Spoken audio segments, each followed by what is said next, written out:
नमस्कार, मी वैशाली पाल. मीडिया प्लसच्या आजच्या बुलेटिनमध्ये आपलं सर्वांचं स्वागत आहे.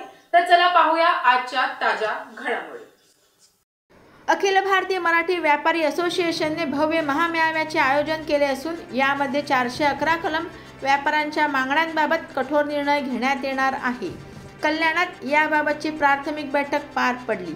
यामध्ये संघटनेचे राष्ट्रीय अध्यक्ष अनिल शेठ पाटील, राष्ट्रीय महासचिव शंकर शेठ पवार, राष्ट्रीय संचालक नंदकुमार झेंडे हे उपस्थित होते. यावेळी भव्य सत्कार समारंभ मेळावा संपन्न झाला. यामध्ये राष्ट्रीय पदाधिकाऱ्यांनी डोंबिवली येथील प्रतिष्ठित उद्योजक सुखदेव पडळकर शेठ यांना महाराष्ट्र राज्याच्या प्रभारी नियुक्त करण्यात आले. कल्याण येथील प्रतिष्ठित उद्योजक दीपेश शेठ देवकते यांना प्रदेश उपाध्यक्षाची जिम्मेदारी देण्यात आली.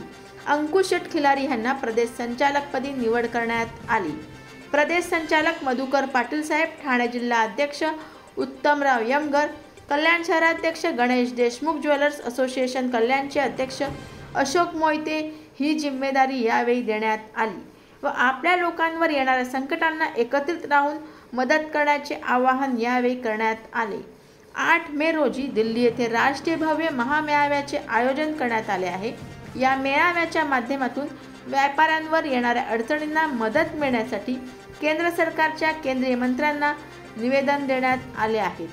आमच्या व्यापाऱ्यांवर सूक्ष्म एवं लघु उद्योगांचा दर्जा मिळावा, स्मॉल रिफायनरचे लायसन्स मिळावे आणि कलम 411 मध्ये संशोधन करावे या मागण्या यामध्ये नमूद आहेत. या भव्य मेळाव्यातून आपल्या व्यापाऱ्यांची ताकद दाखवून व्यापाऱ्यांच्या हक्कासाठी संघर्ष यावेळी करण्यात येणार आहे. कार्यक्रमाला सर्व महाराष्ट्रातून ज्वेलर्स गलाई बांधव उपस्थित राहिल्याबद्दल महाराष्ट्र प्रभारी सुखदेव शेठ पडळकर यांनी सर्वांचे आभार मानले. कोणत्याही व्यापाऱ्याला अडचण असल्यास त्यांनी पडळकर साहेबांशी संपर्क साधावा असे यावेळी सांगण्यात आले. सर्व व्यापाऱ्यांना करण्यात आले असून कलम 411 संदर्भात कायदेशीर मार्गाचा पाठपुरावा यापुढे ताकदीने करायचा आहे असे आवाहन यावेळी करण्यात आले. दुकानदारांवर होणाऱ्या खोट्या केसेसवर मंथन करण्यात आले.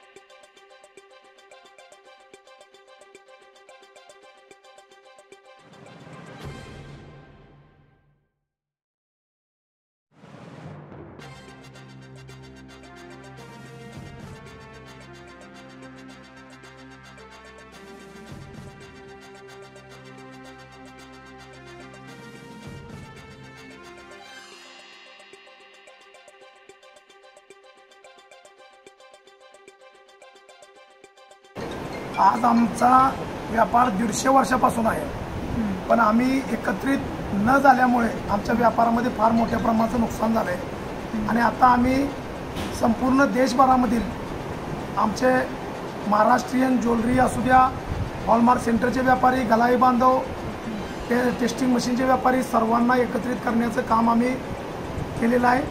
आणि त्यापैकी आज आम्ही डोंबिवली कल्याणमध्ये आज आलो आणि आज फार मोठ्या व्यापाऱ्यांच्या समोर आमचे सुखदेव पडळकर साहेब यांची महाराष्ट्राच्या प्रभारीपदी नियुक्ती करण्यात आली आहे आणि दीपेश शेठ यांची उपाध्यक्षपदी निवड करण्यात आली आहे. आणि स्थानिक लेवलला आपले कल्याण ज्वेलर्सचे त्यांना ठाणे जिल्ह्याचा अध्यक्ष बनवण्यात आले.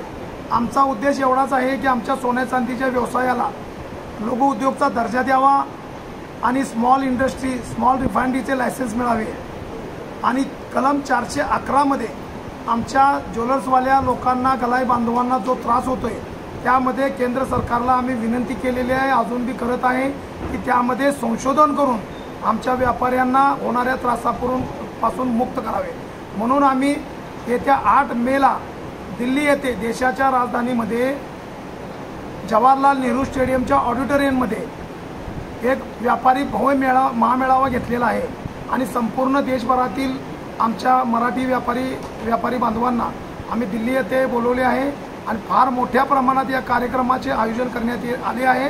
आणि या कार्यक्रमाच्या आयोजनमधून आम्ही सरकारला हे आमच्यावर होणारा अन्याय, आमच्या आतापर्यंत आमच्या या व्यापाऱ्याला कुठेही दर्जा मिळालेला नाही, याची मागणी आम्ही सरकारला करत आहे. म्हणून आम्ही दिल्लीमध्ये कार्यक्रमाचं आयोजन केलं आहे आणि आज फार मोठ्या प्रमाणात कल्याण डोंबिवली येथील प्रतिष्ठित व्यापारी बंधू आमच्या या मिटिंगला आले. त्यांचाही मी मनापासून आभारी आहे. सर्व पत्रकार आले, पत्रकारांचाही मी मनापासून आभारी आहे. बरं, हा लढा तुम्ही लढत आहात, तुमच्या मागण्या आहेत, जर ह्या मागण्या मान्य नाही झाल्या तर तुम्ही पुढचं पाऊल काय उचलणार? नाही, आम्हाला पूर्णपणे खात्री आहे.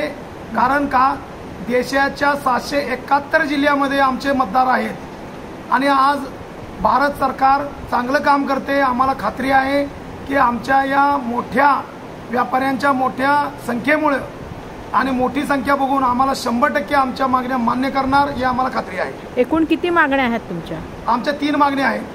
एक आहे आमच्या व्यापाराला लघु उद्योगचा दर्जा मिळावा आणि दुसरी आहे स्मॉल रिफायनरीचं लायसन्स मिळावं आणि तिसरी आहे 411 मध्ये, कलम 411 मध्ये जो त्रास होतोय आमच्या व्यापाऱ्यांना, जो भरपूर मोठा त्रास आमच्या व्यापाऱ्यांना होतोय, त्याची मुक्तता मिळावी. त्याच्यासाठी त्या 411 कलम मध्ये संशोधन करून व्यापाऱ्यांच्या हितासाठी सरकारने काहीतरी कदम उचललं पाहिजे. बरं, या मेळाव्याला कोण कोण उपस्थित राहणार आहे? या मेळाव्याला केंद्रातील भरपूर मंत्री उपस्थित राहणार आहेत आणि महाराष्ट्राच्या मंत्र्यांना सुद्धा आम्ही माननीय देवेंद्र फडणवीस साहेब, माननीय उपमुख्यमंत्री एकनाथ शिंदे साहेब, माननीय उपमुख्यमंत्री अजितदादा पवार साहेब यांनाही निमंत्रण पाठवलेले आहे. केंद्रातील नितीन गडकरी साहेबांना निमंत्रण पाठवलेले आहे आणि आमच्या या विभागाच्या संबंधित मंत्र्यांना सुद्धा आम्ही तिथं विशिष्ट अतिथीच्या स्वरूपात आम्ही बोलवलं आहे. बरं, आणि एकूण व्यापाऱ्यांची उपस्थिती आणि कुठून कुठून व्यापारी येणार आहेत? संपूर्ण देशभरातील प्रत्येक शहरामधून आमचे व्यापारी येणार आहेत. 8 ते 10 हजार लोकांचा आमचा महामेळावा असणार आहे. धन्यवाद. पडळकर साहेब, काय सांगाल, आज तुमची इथं निवड झालेली आहे या विभागामध्ये, तुमचं काम, तुम्ही या तुमच्या पदाला न्याय कशा पद्धतीने मिळवून देणार आहात? मी साधारण 10 वर्षापासून या समाजसेवेत आणि ह्याच्यात काम करत आहे आणि व्यापाऱ्याबद्दल हमेशाच माझं काम चालू असतं. पण माननीय अध्यक्ष माननीय अनिलजी पाटील साहेबांनी मला एक खूप मोठी जबाबदारी दिली महाराष्ट्र राज्याची.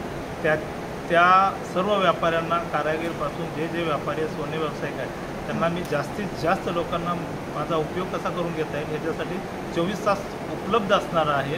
आणि असं आपल्या माध्यमातून मी आवाहन करतो सर्व महाराष्ट्रातील तमाम व्यापारी बंधूंना की मला त्यांनी अर्ध्या रात्रीला फोन करावा, त्यांच्यासाठी मी उपलब्ध असेल, एवढं मी आश्वासित करतो आपण. महाराष्ट्रामध्ये सर्वप्रथमच कल्याणमध्ये आम्ही वनव्याची ठिणगी पेटवली आहे आणि ह्या कल्याणच्या ठिणगीतून पूर्ण महाराष्ट्रभर आम्ही वनवा पेटवणार आहे आणि सर्व गलाय बंधू सगळे जागृत करणार आहेत.